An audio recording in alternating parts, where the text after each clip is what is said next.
Hello student, I am Vinay Kumar Pathak from Chandravan Singh Inter College.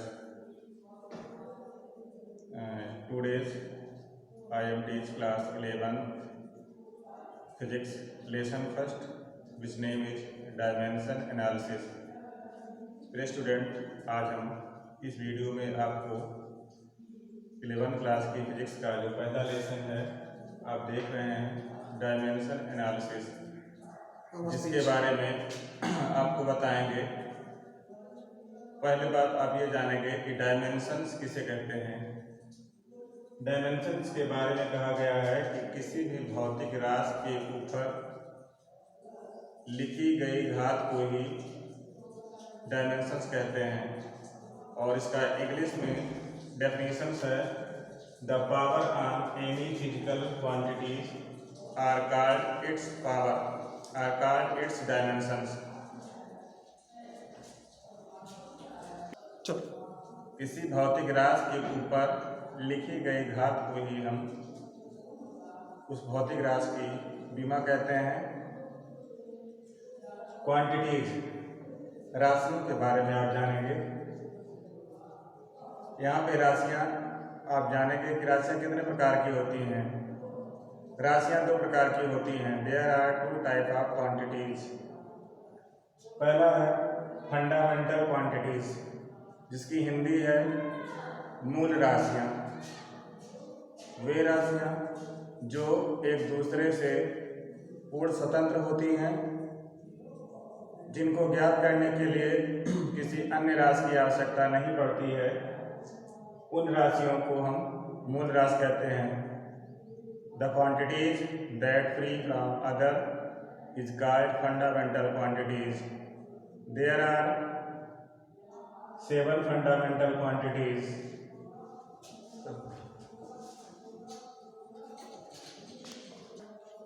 Fundamental quantities 7 प्रकार की होती हैं, 7 होती हैं, जो आप देख रहे हैं। पहला है मास। मास यहाँ पे फंडामेंटल क्वांटिटीज का कहलाता है, और जो उसका यूनिट है किलोग्राम, उसका शॉर्ट सिंबल है केजी। दूसरी यूनिट है लेंथ, जिसका यूनिट है मीटर, इसका शॉर्ट सिंबल है एम। तीसरा है टाइम, टाइम का यूनिट है सेकेंड, इसका शॉर्ट सिंबल है SEC। अनदर टेम्परेचर, इसका यूनिट है केल्विन। केल्विन को शॉर्ट फॉर्म में हम K के द्वारा रिप्रेजेंट करते हैं। पांचवी यूनिट है इलेक्ट्रिक करंट। इलेक्ट्रिक करंट की यूनिट है एम्पियर, जिसे हम कैपिटल A के द्वारा रिप्रेजेंट करते हैं। और छठवीं यूनिट है इंटेंसिटी ऑफ लाइट, जिसका यूनिट है कैंडिला और सिंबल है CD। और सातवीं है, जिसको कहते हैं क्वांटिटीज ऑफ सब्सटेंस।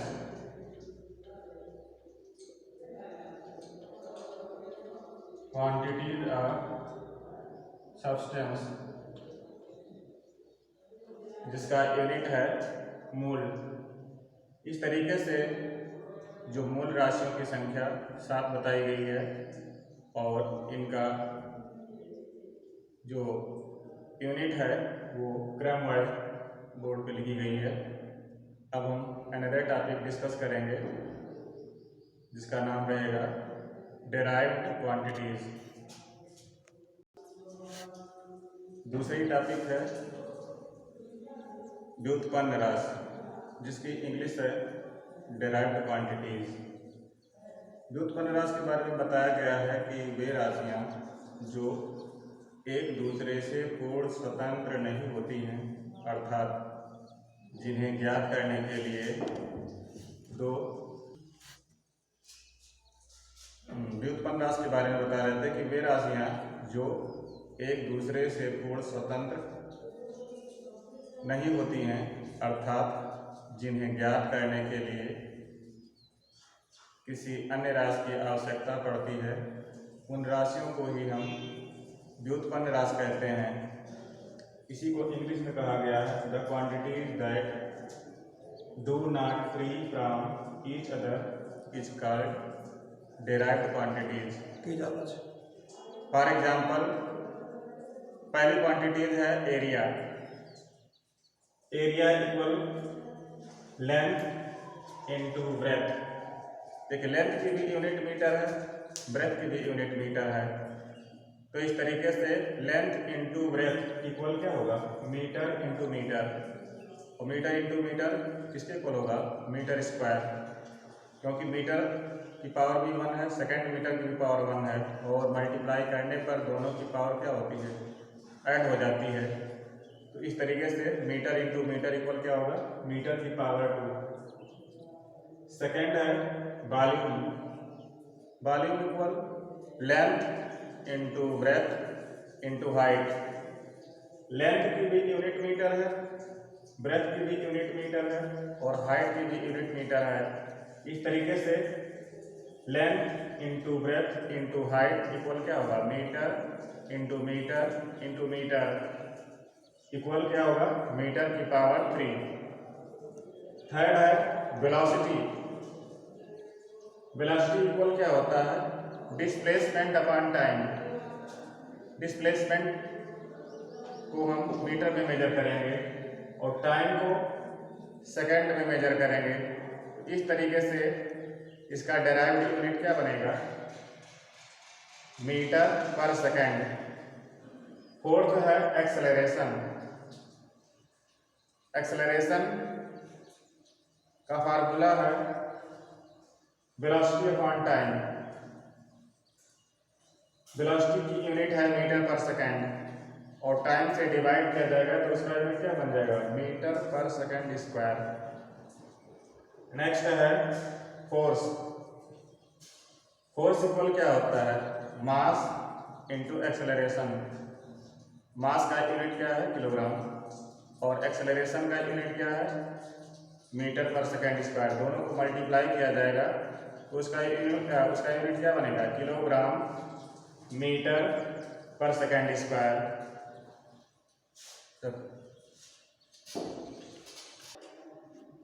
देखिए, अब आप ये जानेंगे कि जैसे मान लिया किसी भी भौतिक राशि का आपको डायमेंशन ज्ञात करना हो, तो डायमेंशन ज्ञात करने के लिए कौन कौन सी चीज़ें आपको जानना जरूरी है। देखिए, पहले जो अभी आपने पढ़ा कि फंडामेंटल क्वांटिटीज। फंडामेंटल क्वांटिटीज में कुछ क्वांटिटीज ऐसी हैं कि जिनका डायमेंशन आप जानने के बाद किसी अनदर फिजिकल क्वांटिटीज का डायमेंशन आसानी से ज्ञात कर सकते हैं। वो कौन सी हैं, नंबर 1 मास। मास का डायमेंशंस कैपिटल M होगा। दूसरा लेंथ है, लेंथ का डायमेंशन इंग्लिश के कैपिटल लेटर L के द्वारा डिनोट किया जाता है। तीसरा है टाइम। टाइम का डायमेंशन कैपिटल T है। टेम्परेचर है, टेम्परेचर का जो डायमेंशन है उसे थीटा के द्वारा डिनोट किया जाएगा।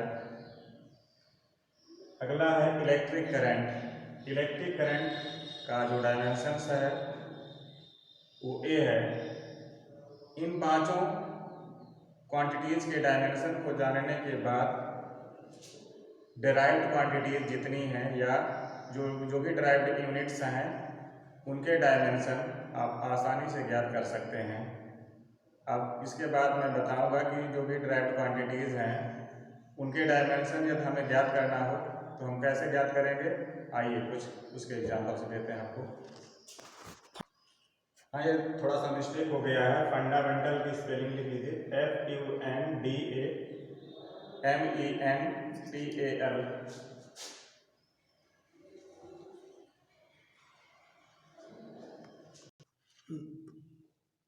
अब आप जो भी व्युत्पन्न राशियां हैं उनकी विमाओं को ज्ञात करने के बारे में आप जानेंगे, और जो भी विमाएं ज्ञात की जाती हैं व्युत्पन्न राशियों के मात्रकों की विमाएं ज्ञात की जाती हैं। व्युत्पन्न राशियों के मात्रकों को ही हम व्युत्पन्न मात्रक कहते हैं, जिसकी इंग्लिश है डेराइव्ड यूनिट, और उनकी जो बीमा है उसको इंग्लिश में क्या कहते हैं, डायमेंशंस।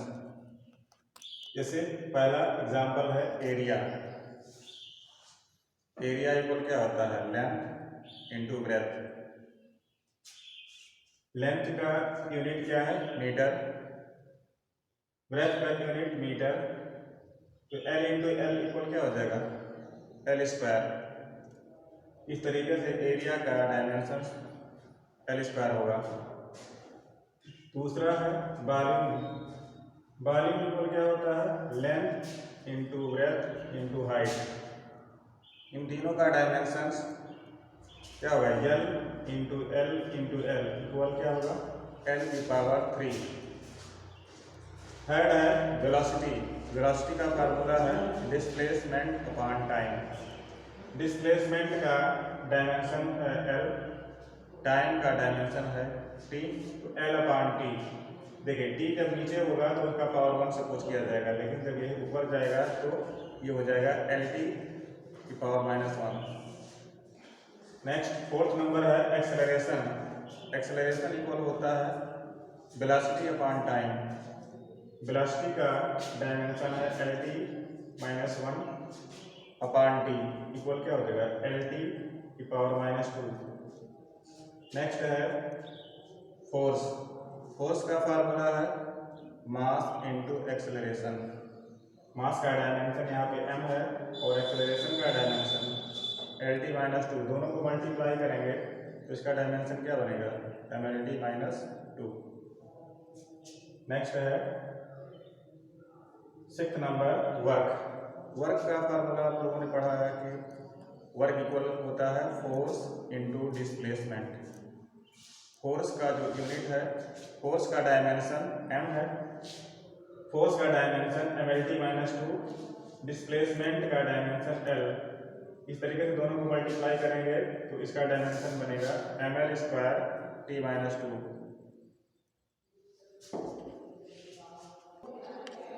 देखिए विमाओं के आधार पे आपको ये बताएंगे कि कोई भी समीकरण दे दिया जाए तो आप ये कैसे चेक करके बता पाएंगे कि विमीय रूप से ये दिया गया समीकरण आप कर सकते हैं।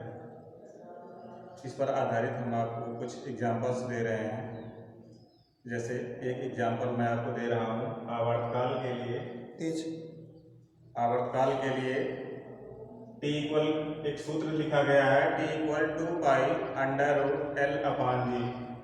यहाँ पर T क्या है, T को कहते हैं आवर्तकाल। L क्या है, किसी भारहीन धागे की लंबाई है, और G क्या है, G को कहते हैं गुरुत्वीय त्वरण। 2π यहाँ पे क्या है, एक नियतांक है, और जो कोई नियतांक होता है, जो कोई अचर पद होगा उसकी कोई बीमा नहीं होगी। जो समीकरण यहाँ पे मैंने लिखा है, विमीय विधि की सहायता से ये सिद्ध किया जा सकता है कि दिया गया समीकरण सत्य है या असत्य है। तो इसको ज्ञात करने के लिए हम क्या करेंगे, पहले जो दिया गया समीकरण है उसके बाएं पक्ष की बीमा ज्ञात करेंगे। देखिए बाएं पक्ष को हम इंग्लिश में शॉर्ट फॉर्म में क्या कहते हैं, LHS, left hand side. Left hand side में यहाँ पे क्या है, आवर्तकाल T है, और आवर्तकाल T की बीमा क्या बनेगा, केवल कैपिटल T। तो इस तरीके से हम इंग्लिश में लिख सकते हैं dimension of left hand side. तो आवर्तकाल T की बीमा यहाँ पे क्या बन रहा है, कैपिटल T। और अब राइट हैंड साइड की बीमा ज्ञात करेंगे। राइट हैंड साइड इक्वल क्या है, 2π√L/G। तो 2π की तो बीमा हमें ज्ञात नहीं करनी है, बीमा केवल ज्ञात करनी है √L/G की बीमा ज्ञात करनी है। तो यहाँ पे L क्या है, लंबाई है, और लंबाई का यूनिट क्या है, मीटर। तो उसका डायमेंशन क्या बनेगा, L। तो यहाँ पे डायमेंशन ऑफ RHS इक्वल क्या होगा, L अपान, और G यहाँ पे है गुरुत्वीय त्वरण। देखिए चाहे त्वरण हो चाहे गुरुत्वीय त्वरण हो, दोनों का मात्रक और बीमा दोनों सेम है, इसलिए यहाँ पे गुरुत्वीय त्वरण G की बीमा भी वही होगा जो त्वरण की बीमा होगी। तो उसकी बीमा क्या दे सकते हैं, LT⁻²। देखिए ऊपर भी L है, नीचे भी L है, तो L से L को कैंसिल कर दिया जाएगा तो क्या बचेगा, नीचे T⁻² बचेगा, और यही T⁻² जब ऊपर जाएगा तो उसकी पावर प्लस में हो जाएगी। इस तरीके से ऊपर लेकर जाने पर यहाँ पे इसका पावर क्या हुआ, टी स्क्वायर, और टी स्क्वायर का वर्गमूल ज्ञात किया जाएगा तो इसकी पावर क्या आएगी, टी। इस तरीके से आप देख रहे हैं कि left hand side right hand side दोनों की विमाएं क्या है, सेम है, और दोनों की विमाओं के सेम होने के आधार पे आप ये लिख सकते हैं कि LHS इक्वल RHS, या LHS की विमा RHS की विमा के इक्वल है, तो हम कह सकते हैं कि दिया गया समीकरण विमीय रूप से सत्य है, then given equation is true. अगले वीडियो में शेष जो टॉपिक है कंटिन्यू करेंगे आगे।